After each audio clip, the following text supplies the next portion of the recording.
Bakunzi ba Salocom TV1 kaze mu kiganiro Rhapsodie de Rearites muzokwama mukurikirana ku munsi ku mbuga zose za Salocom TV1.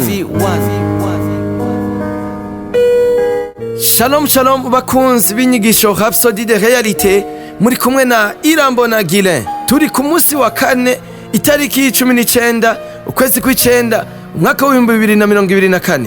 Ijambo ry'umunsi, imvugo yacu iratandukanye. Dushobora gusoma mu gitabo ca kabiri Paulo yandikiye abikorinto igice ca 4 umurongo wa 13.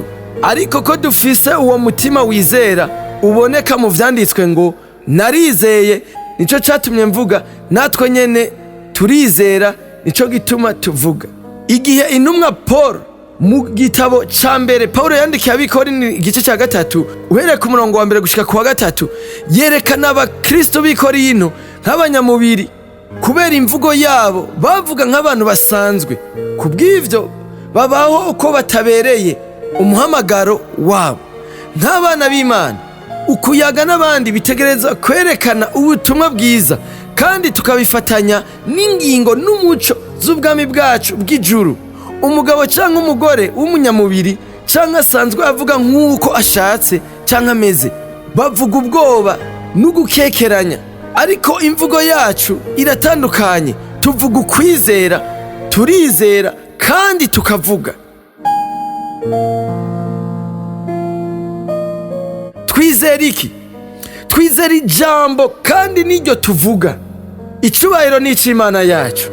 Ijambo ry'Imana ni ukuri, kandi ukuri nibigaragara. Kubw'ivyo igihe cose muvuze canke mwatuye ijambo bivanye n'ivyo murimwo, muriko muvuga ibigaragara bijanye n'ivyo murimwo. Nk'akarorero, iyo mwumva mumenetse umutwe canke ububabare mu ngingo canke mu kindi gice c'umubiri, ntuvuge ngo ndamenetse umutwe canke ndavyimvye, ahubwo kosora.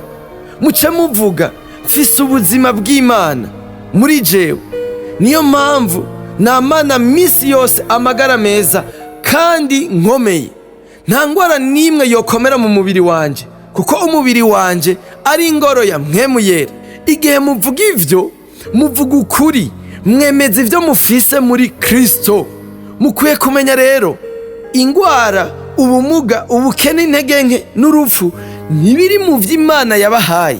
Turashobora gusoma mu gitabo ca mbere Paulo yandikiye abikorinto igice ca 2 uhereye ku murongo wa 12 gushika ku murongo wa 13. Ariko tweho ntitwahawe impwemu y'iyi si, ariko twahawe mpwemu ava ku Mana, kugira ngo tumenye ivyo Imana yatugabiye. Navyo nyene turabivuga, ariko ntitubivuga mu majambo yigishwa n'ubwenge bw'abantu, ariko tubivuga mwigishwa na mpwemu, tugereranya ivyo mpwemu n'ivyo impwemu bindi. Twarakiriye mpwemu yera kugira dufashe kukumenya n'ugutahura ivyo Imana yaduhaye ku buntu. Nivyo nyene mwari mukwiye kuvuga. Niki Imana yabahaye? Yabahaye ubugingo budashira, nk'uko tubibona mu gitabo ca mbere ca Yohana igice ca 5 umurongo wa 11 gushika ku murongo wa 12. Yarabahaye ubwenge, ubugororotsi, ukwezwa n'ukubohoka, nk'uko tubibona mu gitabo ca mbere Paulo yandikiye abikorinto igice ca mbere ku murongo wa 30. Yabahaye vyose ivyo mwari mukeneye kugira mubeho kandi muyihesha icubahiro. Tubibona mu gitabo ca kabiri ca Petero igice ca mbere ku murongo wa 3.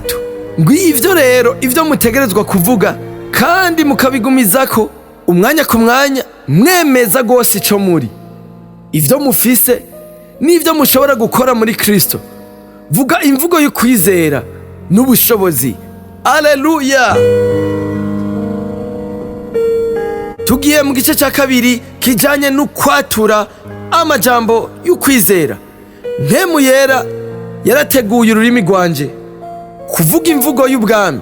Nta kindi mvuga atari amajambo y'ukwizera, y'ububasha n'ubushobozi, amajambo ahuye n'uko Yesu ari mu butumwa bwiwe no ku ngingo n'umuco w'ubwami bwacu bw'ijuru. Amen. reka turangirize ikiganiro cacu ku isengesho ryo kwakira umwami Yesu Kristo nk'umwami n'umukiza. Mwami Imana, ndizera n'umutima wanje wose ko Yesu Kristo ari umwana w'Imana. Ndemera ko yapfuye ku bwanje kandi ko Imana yamuzuye mu bapfuye. Ndemera ko ari muzima. Ndatuje akanwa kanje ko Yesu Kristo ari umwami n'umukiza w'ubuzima bwanje kuva uyu munsi.